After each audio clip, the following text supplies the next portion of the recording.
Porque la vida está llena de decisiones, algunas pequeñas, algunas grandes. Pero creemos que las decisiones grandes, hablando de las decisiones grandes, de las decisiones que cambian la vida, creemos que esas decisiones se hacen en un día. Y hoy vamos a comprobar en esta última parte de la serie Los hijos de Sadoc, que las decisiones grandes, las decisiones que cambian su vida, las decisiones finales, la última decisión no se hace en un día.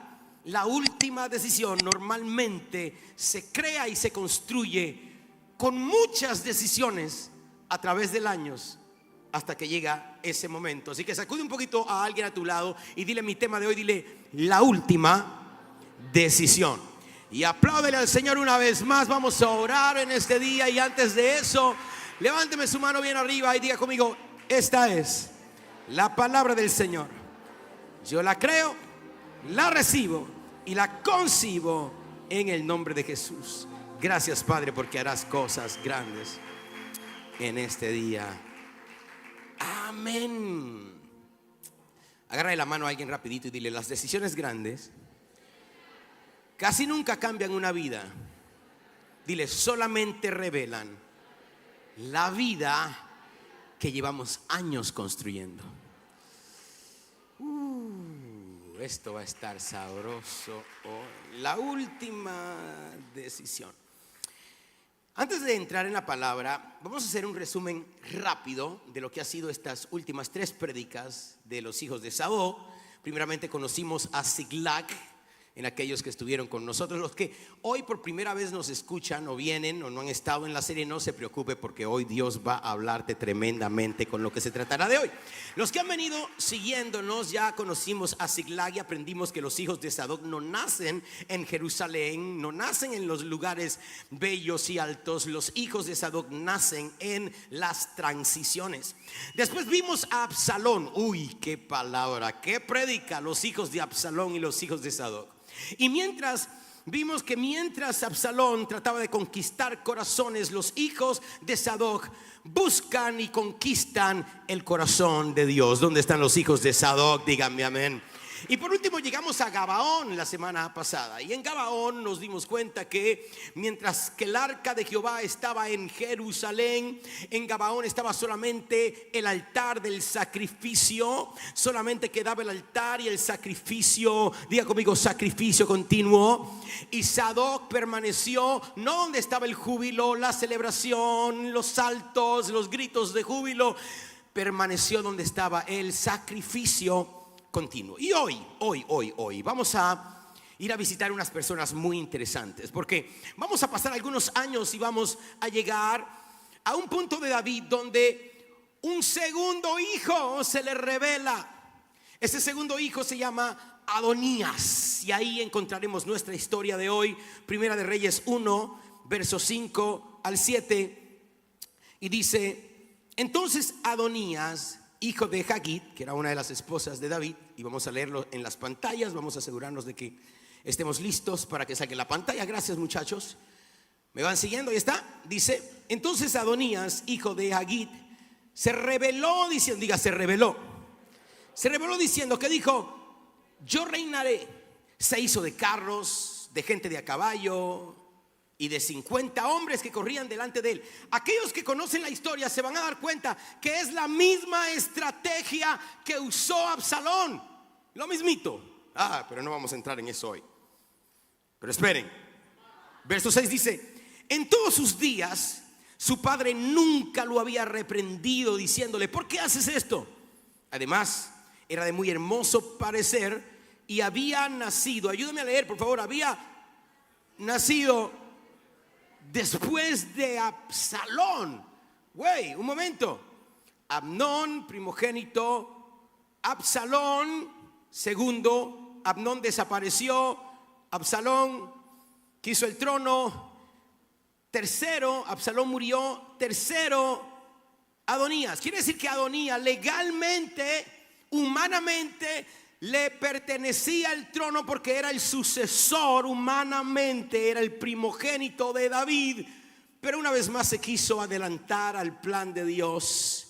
Verso 7 dice: Adonías se había puesto de acuerdo con Joab, hijo de Sarvia, y con el sacerdote Abiatar, los cuales lo ayudaban. Gracias, Señor, por tu palabra. Amén.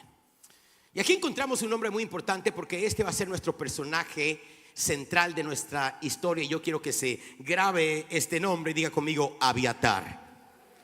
Hoy yo no me voy a enfocar en Adonai,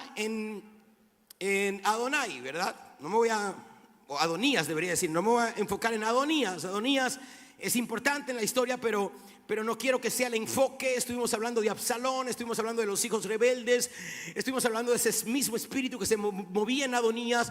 Hoy quiero enfocarme en otra persona que aparece en el texto, que es Abiatar, porque este es un hombre que tomó una decisión que cambiaría generaciones completas. Esta fue su última decisión. Pero para entender esto, no podemos comenzar con la vida de Abiatar. Tenemos que viajar 400 años antes y ver exactamente el momento en que sucede esto, porque esta historia no comienza con él, no comienza con Abiatar. Esta historia comienza con Moisés y Aarón. Moisés y Aarón. Aarón es el primer sacerdote de Israel. Este sacerdote fue ungido ¿por quién? Ayúdame, por Moisés. ¿Dónde está la gente que lee su Biblia? Vamos. ¿Dónde está la escuela de vida? Moisés unge a Aarón y le dice de parte de Jehová: tú serás sacerdote para siempre. Tú siempre vas a estar delante de mí como sacerdote, y tus hijos y los hijos de tus hijos eternamente me van a servir. Esa fue la promesa de Dios. Y yo quiero declarar que esa es la misma promesa para aquellas personas que están acá en este día, que creen que yo y mis hijos vamos a servir a Dios constantemente, eternamente. Pero aquí es donde esto se pone bueno, esta historia. Esta es una novela. Los que creen que la Biblia es aburrida no saben lo que están diciendo. Esto es peor que la Rosa de Guadalupe. Perdí a alguien allí. ¿Por qué? ¿Por qué? Porque Aarón tiene dos hijos. Bueno, quisiera tener más tiempo. Realmente tuvo 4, pero 2 de ellos estaban loquísimos y quisieron ofrecerle a Jehová fuego extraño. No hay tiempo, pero no voy a entrar en esa historia. Fueron quemados, murieron, y quedó Eleazar e Itamar. Importante, vaya tomando nota, porque estas eran las 2 líneas, porque eran los 2 hijos que quedaron vivos de Aarón. Ahí tenía que estar la promesa de Dios. Ahora es interesante que Eleazar tuvo un hijo que se llamó Finés. Eleazar era un hombre recto, era un hombre que tenía el corazón de Dios, era un hombre que no estaba interesado en posiciones, en ministerios como tal. Estaba interesado en hacer la voluntad de Dios. Y lo bonito de esto es que hombres fieles levantan generaciones fieles. Ayúdeme alguien a declarar esto. Mujeres fieles levantan mujeres fieles. Quiero saber dónde están las mujeres acá, los hombres de legado. Y por este muchacho, el hijo de Eleazar, ser como su padre, él se levantó en contra de todos los ídolos que había en el momento. Sacrificó a Dios. No tengo tiempo, es una historia muy larga, pero Jehová lo honró y le dijo a Eleazar, le dijo: tus hijos, por ahí va a ser la cosa. Lo que le prometí a Aarón se va a manifestar a través de ti, Eleazar. Tú y tus hijos y los hijos de tus hijos estarán delante de mí constantemente para servirme. Pero ocurre algo.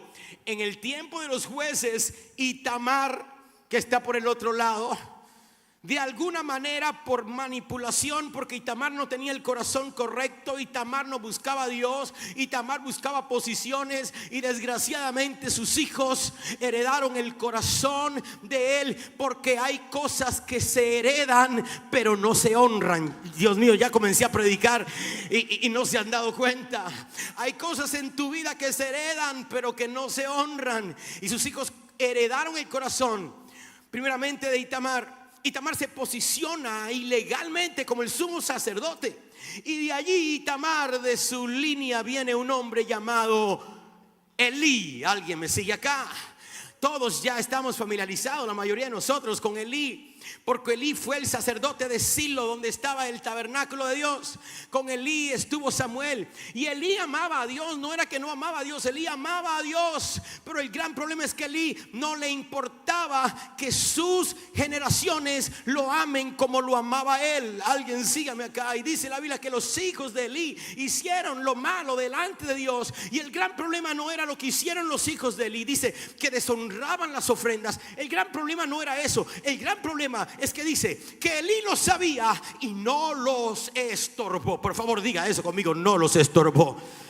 Elí sabía lo que estaban haciendo y no los estorba. Y yo quiero que si estás escribiendo, escribe lo siguiente: el amor que nunca corrige no es amor.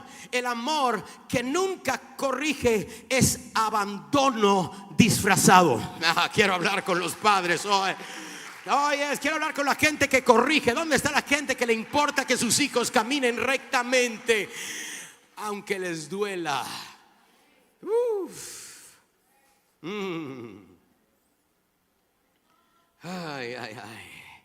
hay tiempo. Entonces aparece un profeta sin nombre, y este profeta pronuncia una de las profecías más impactantes del Antiguo Testamento. Este profeta le dice a Elí: yo había dicho que la casa de tu padre andarían delante de mí perpetuamente, mas ahora dice Jehová: yo nunca tal haga. Ahora está hablando de la casa de él, de la casa de Elí, porque yo, ayúdeme, honraré a los que me honran, y los que me desprecian serán tenidos en poco.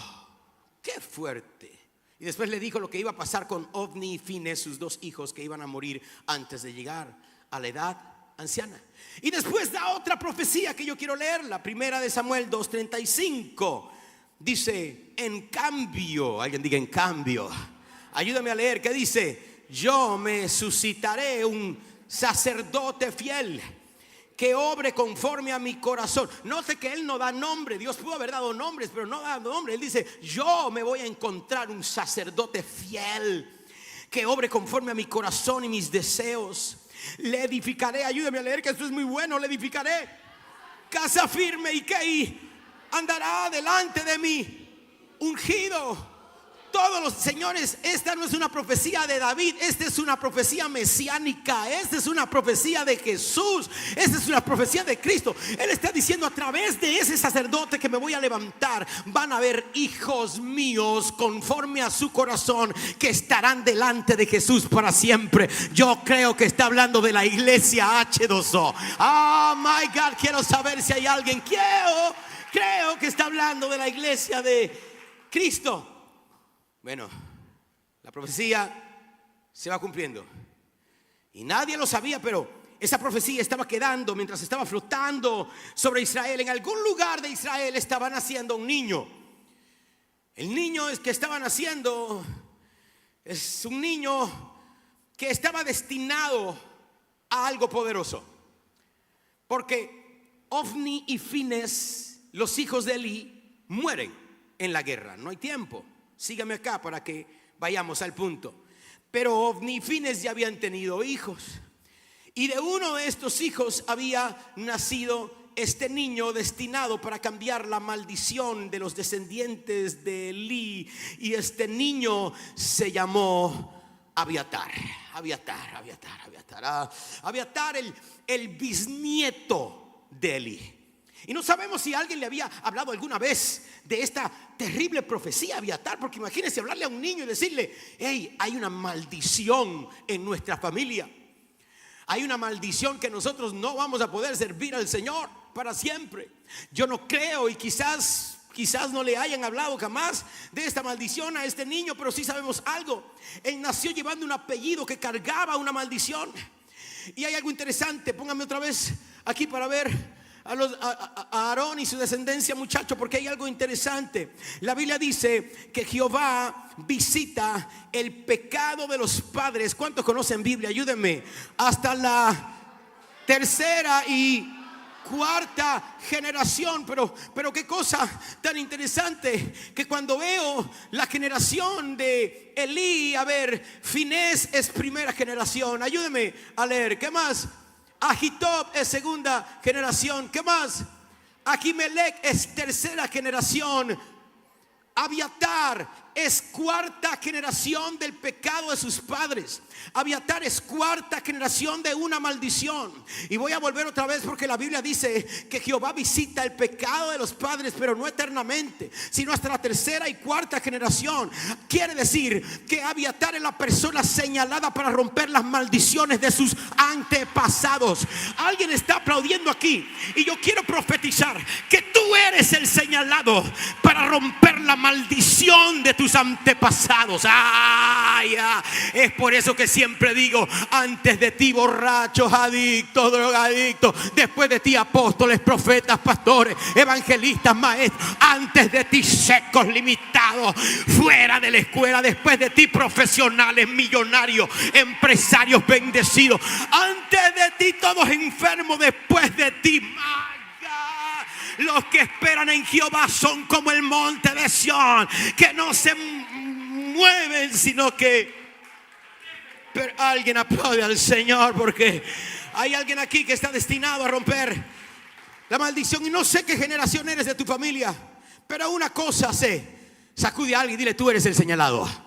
No, yo necesito que tú salgas de tu lugar un momento y te busques a 4 personas y toques a 4 personas y le digas: tú eres el señalado. Vamos, rápido. Busca 4. Toca 4, profetiza: tú eres el señalado. No sé lo que pasó antes de ti. Tus padres se divorciaron, pero tú romperás esa maldición. Quiero tener a alguien aquí. Tus padres eran enfermizos, tú romperás esa maldición. Yes. Todos pobres, levánteme su mano y diga: yo soy el señalado. Yo soy el señalado. Y el problema es que con los señalados, que los señalados hagan un ruido, por favor. Con los señalados hay una situación, porque Dios tenderá a tomar los señalados y los pondrá en situaciones difíciles para posicionarlos. Siento la gloria de Dios.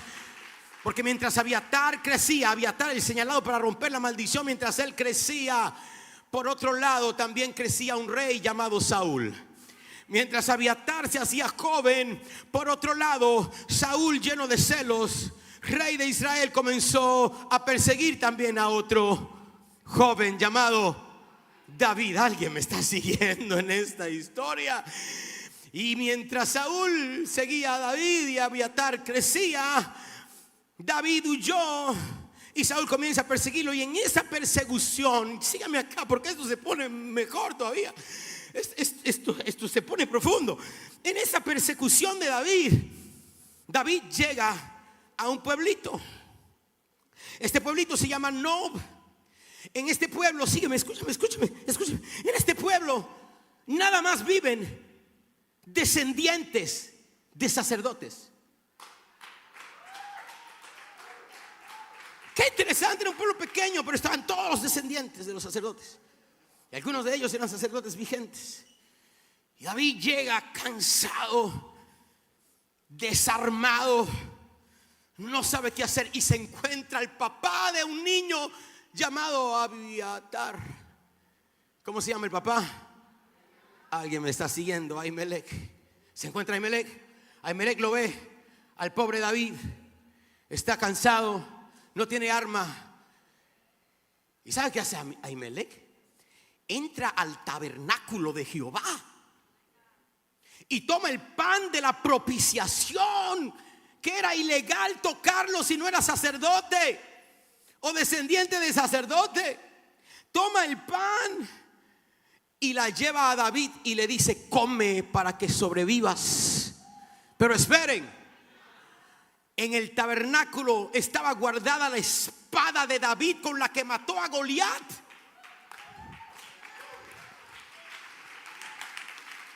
Ahimelech entra y le dice: y toma tu espada, David, para que no vayas desarmado. Y todo esto lo estaba viendo un jovencito llamado Abiatar. David sale, sobrevive con la comida que le dio. Ahora tiene la espada con la cual mató a Goliat, pero hay un serio problema, y es que Saúl se entera. Saúl se levanta enojadísimo y da una orden impensable, dice al ejército: vayan y maten a los sacerdotes de Jehová. Santo Dios. La mayoría del ejército dijo: no lo haremos. Aunque los mataran, no se atrevieron. No puedo entrar en detalles de la historia, pero había un varón que no era de Israel que dijo: yo me encargaré de matarlos a todos. Y se fue a ese pequeño pueblito llamado Nob y comenzaron a matar sacerdotes. Más de 80 sacerdotes cayeron bajo la espada. Pero esperen, mataron mujeres, mataron niños, mataron jovencitos. Qué locura, qué contraste, que mucho antes de eso, antes de Saúl haber caído, Dios le había dicho: destrúyeme y arrasa a todos los amalecitas, y no lo quiso hacer. Se quedó con las vacas, perdonó a todo el mundo, y a su propia gente, los sacerdotes de Jehová, los mandó a matar. ¡Qué pecado! Pero mientras la gente está cayendo bajo la espada, mientras otros están gritando, mientras este jovencito se está tropezando con los muertos de sus familiares, con los cuerpos de sus familiares, con los cuerpos de su gente, está viendo que todo está perdido, lo pierden absolutamente todo. Y aquí quiero pausar y hablarle a alguien, porque hay momentos donde Dios permite que algo muera y uno piensa que la historia terminó. Pero escúchame bien, Venezuela, hay dolores que parecen el final de una historia, cuando en realidad son el comienzo de una nueva. Quiero tener a alguien acá. Dios te está posicionando en la crisis para cambiar la historia. Si hay alguien aquí que recibe eso, por 26 segundos tiene que hacerse sentir. Yes. Hay dolores que parecen el final de la historia, pero no, en realidad son el comienzo de otra. Porque si en Nob nunca hubiera pasado eso, si en Nob no hubiera pasado esa crisis, Abiatar jamás hubiera huido. Porque ¿saben a dónde huyó Abiatar? Huyó a un lugar llamado Ziklag.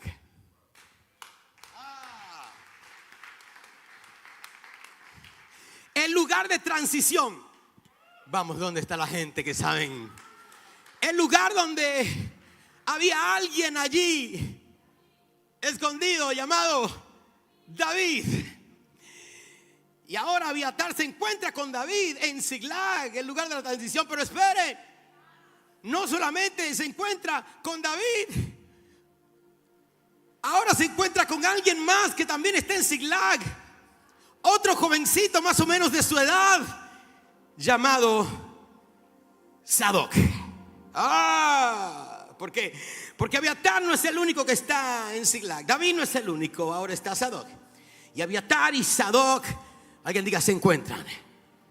Los dos llegan, 2 generaciones, 2 líneas sacerdotales, 2 hombres bajo una misma gracia. 2 desterrados, 2 desechados, 2 perseguidos. Pero a los 2 David les dice: estén conmigo y no me suelten, porque mientras están conmigo nadie los va a tocar. ¿Habrá alguien aquí que sepa de gracia? Que el diablo te estaba buscando, te quería destruir, estaba a punto de arrasar con todo, pero el Señor te dio gracia, no por lo bueno que eres, sino por lo bondadoso que es Él. Quiero saber si hay alguien que conoce de gracia. Gracias. Si usted tiene un testimonio, sacude a alguien y dígale: yo sé lo que el profeta dice. Dile a alguien: el profeta está hablando de mí. Es así que recibe Abiatar una oportunidad más. Pero aquí la pregunta es: ¿qué hará Abiatar con esta nueva oportunidad? Porque Dios le acaba de dar algo grande, algo que nadie puede comprar. Grite: gracia. Gracia es favor inmerecido de Dios. No puedes hacer nada por la gracia de Dios. Esto no se puede comprar con dinero, con cosas que hagas. 2 jóvenes sacerdotes, 2 jovencitos, los 2 sirviendo en el mismo rey, los 2 creciendo bajo el mismo liderazgo, los 2 viendo exactamente las mismas cosas, los dos trabajando con David. Y probablemente nadie en Israel se imaginaba que estos dos jóvenes, terminarían escribiendo los dos legados más importantes del Antiguo Testamento en la Biblia. Porque mientras David esperaba y era entrenado para recibir el trono, Dios estaba observando dos líneas de sacerdocio. Después de ese aplauso, dile a alguien: Dios siempre está observando. Siempre, siempre, siempre, siempre. Y los años pasan y estos dos jovencitos comienzan a crecer juntos. Y juntos entran en el reino con David. Juntos traen el arca de Jehová cuando David la recupera. Quiero tener a alguien. Juntos restauran a David después del pecado con Betsabé. Si no lee su Biblia, vaya a su casa hoy y léala, porque esto es tremendo. Juntos vieron el cumplimiento de cada promesa de Dios por David. Juntos envejecen. Y David también. El único detalle es que David era mayor que ellos. Así que David estaba más viejito. Y cualquiera que hubiera observado sus vidas habría dicho: no hay ninguna diferencia, los dos son iguales. Pero si veías en el espíritu, te dabas cuenta que faltaba una última decisión. Diga: la última decisión. Y esta última decisión es la que definiría los legados, las líneas generacionales, el sacerdocio eterno. Digo otra vez: la última decisión. Es una decisión que cambiaría el futuro de sus generaciones. Es una decisión que simplemente revelaría el legado que venían construyendo 40 años. La última decisión. Porque hay momentos en la vida que aparecen un día, pero terminan definiendo generaciones de miles de años después. David ya era anciano y dice la Biblia que era pasado de días y estaba débil. Ni siquiera se podía calentar su cuerpo por sí mismo. Tenían que arroparlos, tenían que darle la comida. El matador de gigantes ya no peleaba. El adorador, ya sus manos no podían tocar el arpa. Las cuerdas vocales impresionantes de David ya no funcionaban. El hombre, conforme al corazón de Dios, estaba llegando al final de sus días. Y la transición más grande, la más grande de la historia de Israel, estaba a punto de ocurrir. Pero el gran problema, señores, con transiciones es que hemos aprendido que las transiciones tienen algo muy particular. Y es que las transiciones no construyen el corazón. No, las transiciones revelan lo que hay ya adentro. Esta vale como $73 millones. Espero que alguien la agarre. Eso hacen las transiciones. En un momento de transición se toman grandes decisiones. Diga: grandes decisiones. Pero habíamos aprendido en el principio que las grandes decisiones realmente no es algo de un momento. Las grandes decisiones se construyen, se preparan durante los años. Nadie destruye un matrimonio en un día.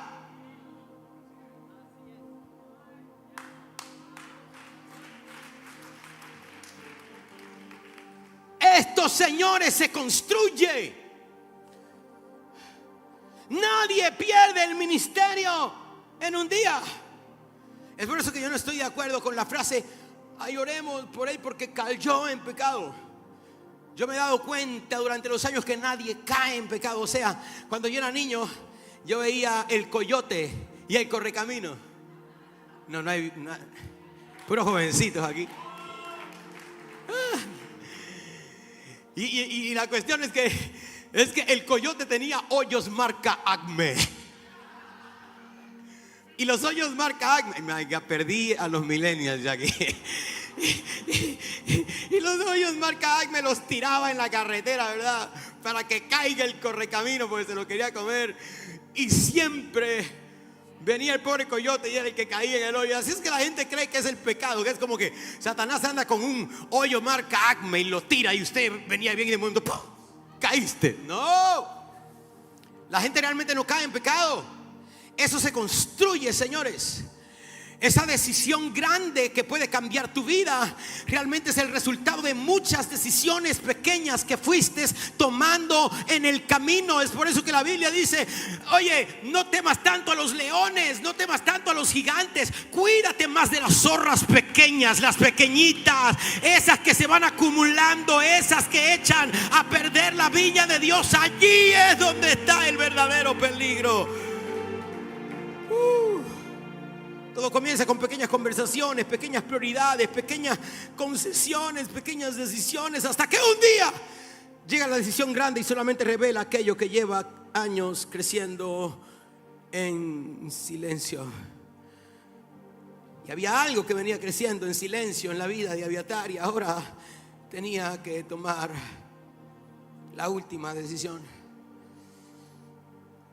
Cuando llega el momento, la Biblia simplemente nos dice, Primera de Reyes 1:7, Adonías. ¿Se acuerdan de Adonías? ¿Sí? ¿Están conmigo? Adonías, el hijo rebelde, ahora quiere usurpar el trono, y dice: Adonías tenía conversaciones, ayúdame a leer, con Joab de Sarbia y con Abiatar, sacerdote, los cuales lo ayudaban. Después de tanta gracia, después de tanto favor, David ni siquiera había muerto todavía. Estaba viejito, pero todavía era el rey. No gritaba como antes a las multitudes, pero todavía hablaba. Y Abiatar dice que tiene conversaciones con el rebelde, con el que quiere matar al viejito, con el que quiere tomar el reino. Abiatar, no puedo creerlo, después de tanto, una sola conversación destruye una historia de 40 años. Señores, ten cuidado con quién caminas, con quién hablas, quién le agarras las llamadas de teléfono. Yo quiero hablar con alguien que pueda ser real en este día. Por algo la Biblia dice: ten cuidado, no erres, no te equivoques. Las malas conversaciones, quiero tener a alguien aquí, corrompen las buenas cosas. Una mala conversación puede cambiar el resto de tu vida. Pero aquí el verdadero problema, señores, ¿por qué tuvo esa conversación? Señores, la conversación no fue la causa, la conversación fue solamente la activación de algo que él ya llevaba. Porque Abiatar, anciano, no llegó solo a David. No, Abiatar no llegó solo. En Abiatar estaba Ahimelech. En Abiatar estaba Ahitob. En Abiatar estaba Finés. En Abiatar estaba Elí. En Abiatar estaba Itamar. En Abiatar estaba la corrupción de sus antepasados. En Abiatar estaba la cultura de una familia que buscaba la manipulación. En Abiatar estaba, y Dios lo había escogido para romper esa maldición, pero no se dio cuenta y no la rompió a tiempo. Yo quiero declarar que hoy vas a romper las maldiciones de tu pasado, porque los gigantes que no mates hoy van a esclavizar tus generaciones futuras. Llegó con todo eso dentro de él. Llegó con una casa que había confundido el sacerdocio con la posición. Y eso explica por qué. Eso explica por qué. Wow, ¿por qué? Porque si usted lee la historia se va a dar cuenta que aquí en esta historia, en este momento, el sumo sacerdote no es Sadoc. El sumo sacerdote era el jefe de todos los sacerdotes, el rey de la parte espiritual de Israel. Pero no era Sadoc. Pero sígueme acá. ¿Quién tenía la promesa? ¿Sadoc o Abiatar? ¿Quién? Sadoc. ¿Quién era el descendente de Eleazar? ¿Sadoc o Abiatar? Sadoc. ¿A quién Dios le habló que tus hijos y los hijos de tus hijos estarían delante de mí? ¿Y cómo es posible entonces que Abiatar era el sumo sacerdote y no Sadoc? La cuestión es que a Sadoc nunca le importó las posiciones, solamente le importó servir a Dios. Quiero tener a alguien. Pero de alguna manera Abiatar había hecho lo mismo que hizo su antepasado Itamar. que se posicionó en el sumo sacerdote en vez de servir y ya. Él fue el sumo sacerdote. Y eso quiere decir entonces que esto venía creciendo dentro de él. Porque la gracia, señores, escriban esto por favor, la gracia de Dios puede cambiar tu dirección. La gracia de Dios puede cambiar. Quizás ibas al rumbo de la destrucción, al rumbo de la muerte, al rumbo de la perdición. La gracia de Dios puede cambiar tu dirección, pero solamente un corazón transformado puede romper las maldiciones de tu legado. Oh my God, acabo de decir algo hoy. Si no escuchaste toda la prédica y te queda eso nada más, gané hoy. Gracia puede cambiar tu dirección, pero solamente un corazón transformado rompe las maldiciones de tu legado. Y mientras un sacerdote aparece junto a un traicionero llamado Adonías, mientras un sacerdote de tantos años hace esta última decisión, la Biblia menciona a otro. Y lo menciona discretamente, leámoslo. Primera de Reyes 1:8, léalo conmigo. Pero Sadoc, sacerdote,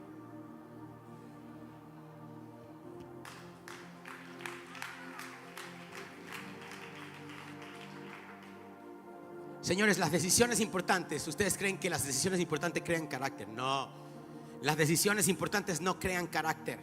Las decisiones importantes revelan el carácter que se lleva años construyendo.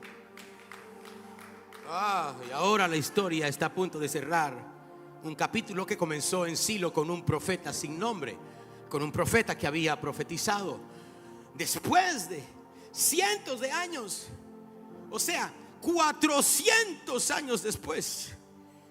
Y ahora esta profecía está a punto de cumplirse, porque aquella profecía olvidada que parecía que nadie recordaba, el Señor todavía la tenía presente. Y David murió, y la palabra que había dado el profeta Natán se cumplió sobre Salomón, porque dijo: este le servirá al Señor y por este será edificado el templo de Jehová. ¿Cuántos vienen de alineados? Quiero tener a alguien acá.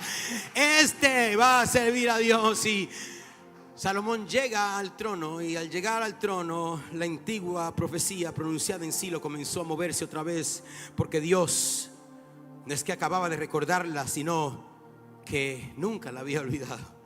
Y quiero que lean este texto que viene conmigo lentamente. No tengan prisa, quiero que lo lean lento antes de terminar, porque estas palabras cierran una historia que comenzó casi un siglo antes. Dios confirma por el rey Salomón lo siguiente. Primera de Reyes 2:26 dice: y el rey dijo al sacerdote Abiatar, este es Salomón ahora, lo miró así y le dijo: ¿cómo te atreves tú? No te puedo creer, después de todo lo que viviste con mi papá.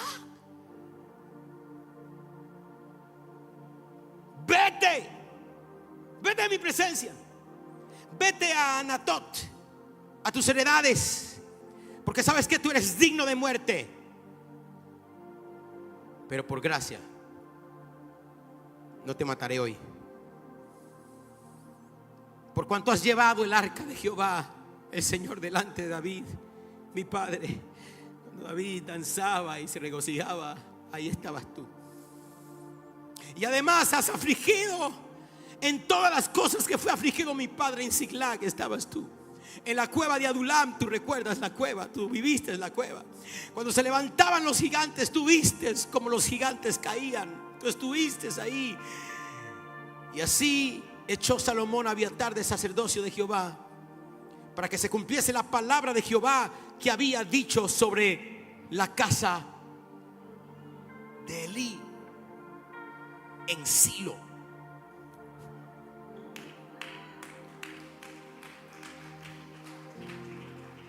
No hay gritos, no hay resistencia, no hay discusión.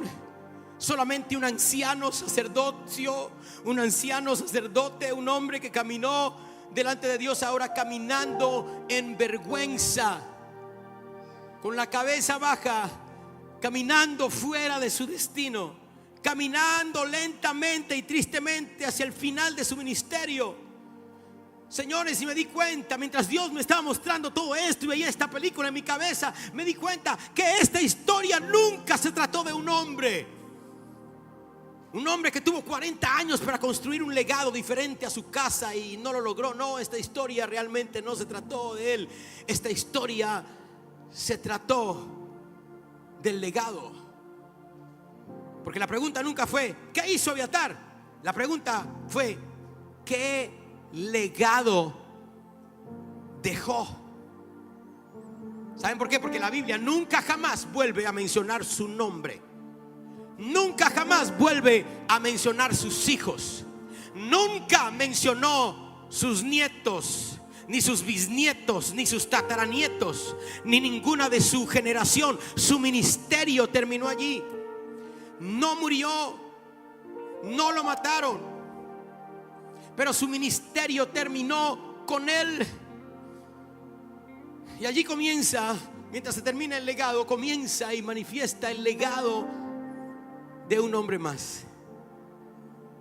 Un hombre llamado Sadoc. ¿Y sabe qué hizo Salomón? Le dijo: viejito, ven acá. Viejito, tú que andaste con mi papá, tú que estuviste con él, no lo puedo creer que tú nunca fuiste ungido como el sumo sacerdote. Tú debiste haber sido el sumo sacerdote todo este tiempo. Tráiganme el aceite.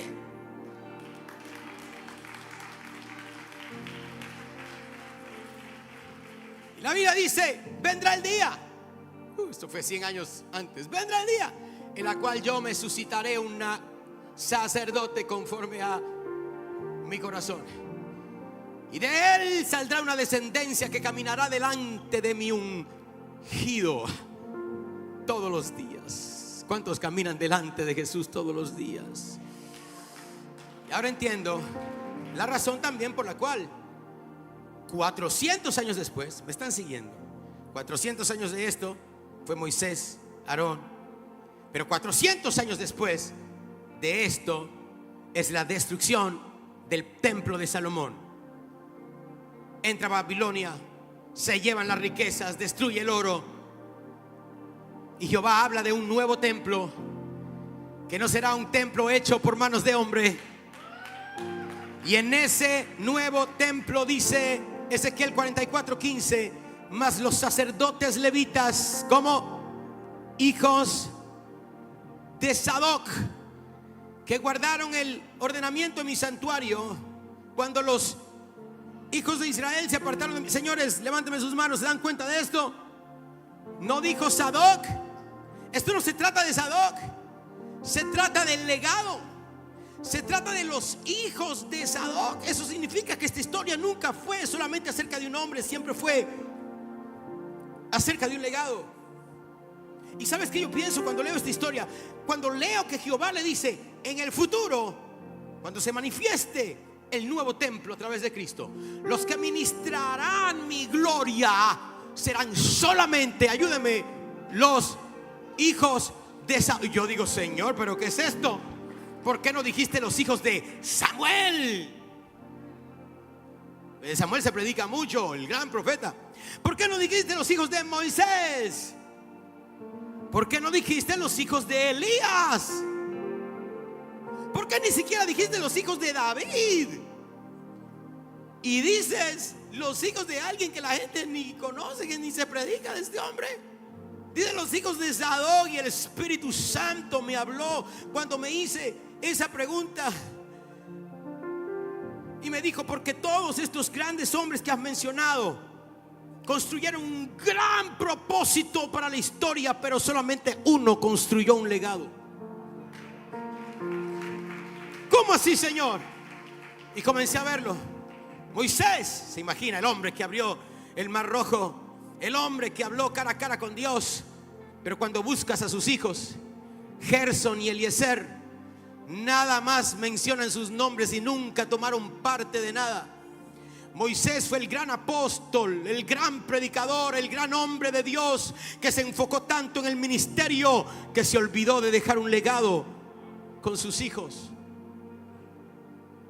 Ustedes no quieren escuchar esto. Elías, el gran profeta de Jehová, nunca se mencionó de sus hijos, y el único que adoptó, que no era hijo del real, pero lo adoptó como hijo, llamado Eliseo, no dejó el manto y se murió el legado. Elí, ni se diga. Ya conocemos qué pasó con sus hijos. Samuel, el gran profeta, el juez, el hombre que escuchó la voz de Dios desde niño. La Biblia dice, mira lo que dice la Biblia: pero sus hijos no anduvieron por los caminos de su padre. David, hemos conocido su historia en todas estas prédicas. Su primogénito fue Amnón, el que tenía que heredarlo. Se enamoró de su propia hermana, fue destruido, terrible. Después llegó Absalón, que era hermano directo de Tamar, con quien se acostó Amnón. Mire qué novela. Se levantó contra su papá, muerto, destruido. Después le tocaba Adonías, acabamos de ver la historia, muerto, destruido también. Y después de eso llegó Salomón. ¿Quiere que les diga la verdad o que los engañe? Ayúdenme. ¿Quiere que les enseñe Biblia o que los haga sentir bonito? ¿Cuál de los dos quieren? Pues no puedo hacer las dos cosas al mismo tiempo. Salomón comenzó bien, pero terminó mal. El hombre más sabio que caminó sobre la tierra terminó haciendo las peores y más estúpidas decisiones. Jehová le dijo: no te metas con tantas mujeres. Fue lo primero que hizo. Jehová le dijo: no acumules tanto riqueza. Fue lo primero que hizo. Jehová le dijo: siempre sírveme delante de él, delante de mí. Se olvidó del Señor. Y en Primera de Reyes 11:4 dice: y cuando Salomón era ya viejo. Señores, esta es la última decisión. Señores, las decisiones que estás tomando ahora no son tan importantes como tu última decisión, pero tu última decisión será basada en las decisiones que estás tomando ahora. ¿Habrá alguien que me está siguiendo? Salomón, cuando ya era viejo, sus mujeres inclinaron su corazón tras dioses ajenos, y su corazón no era perfecto con Jehová su Dios como el corazón de David su padre. Y entonces Dios llega a Ezequiel 4 siglos después y no dice hijos de Elí, hijos de Samuel, dice los hijos de Sadoc. Levántame tus manos. Quiero decirte esto porque el mayor éxito de Sadoc nunca fue llegar a ser sumo sacerdote. El mayor éxito fue que sus hijos heredaron su corazón.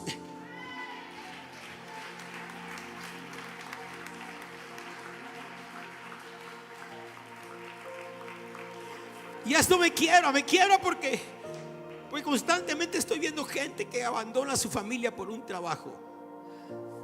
Gente que no están con sus hijos, no oran con sus hijos porque necesitan más dinero para comprarle una casa grande, y al final le compran la casa grande, pero ya sus hijos no están ahí para disfrutar la casa grande.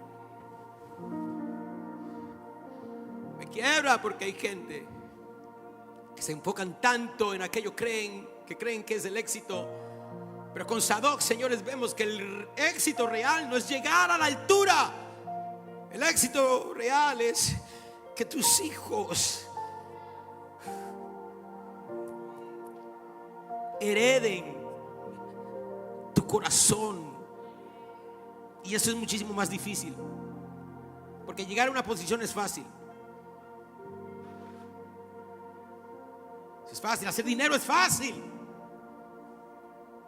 crear una empresa es fácil, pero lograr que tus hijos amen al mismo Dios, que sirvan con la misma integridad, que honren el mismo altar, que conserven el mismo temor de Dios, eso solamente lo produce una persona que trabaja en un legado. ¿Dónde está la gente de legado en este lugar? Vamos, ponte de pie si eres tú y di: Señor, aquí estoy, Señor. Dile: cambia mi percepción acerca del éxito. Porque, señores, los grandes hombres no construyen ministerios, los grandes hombres no construyen empresas, los grandes hombres y mujeres construyen generaciones.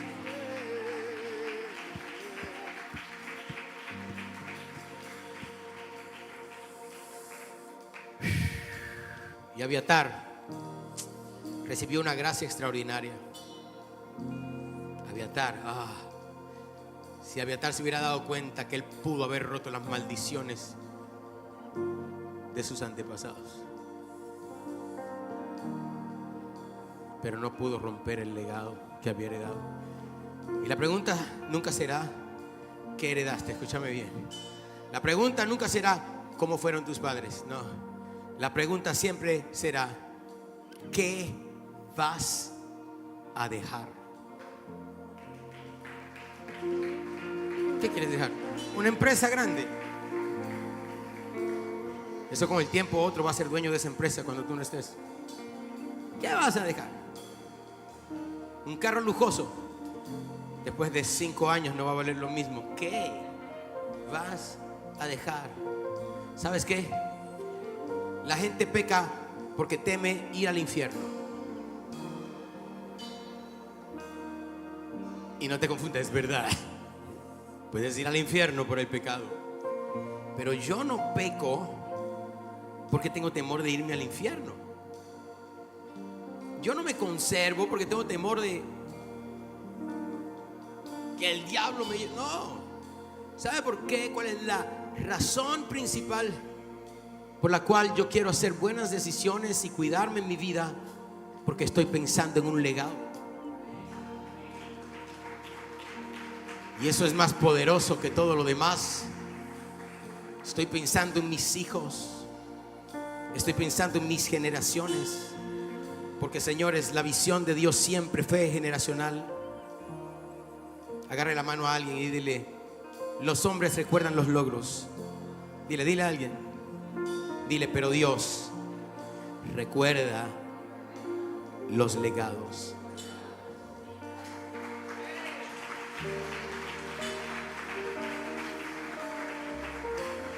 Voy a hacer aquí. Aquí está mi pregunta. Voy a hacer aquí. Cuando tus hijos hablen de Dios, ¿cómo hablarán? Yo creo que eso tienes que pensar. Aún los jóvenes que están acá, porque hoy estás construyendo tu futuro. Cuando tus nietos miren tu vida, ¿qué cultura van a heredar? Cuando tú ya no estés, ¿qué seguirá vivo después de ti? Porque al final, señores, esto nunca se trató del sacerdocio. Esto siempre se trató del legado. Y no vivas para construir algo perecedero. El Señor dice: te he escogido para que rompas maldiciones del pasado, porque en ti habrá un antes y un después. Porque cuando te estoy llamando a ti, no solamente estoy llamándote a ti por nombre, estoy llamando a tus hijos, a tus nietos, tus bisnietos, tus tataranietos. Y el verdadero éxito no es llegar más lejos que tus padres. El verdadero éxito es dejar que tus hijos estén más cerca de Dios. Ahí está el verdadero éxito. Vamos, cierra tus ojos y dile: Señor, aquí estamos, Dios.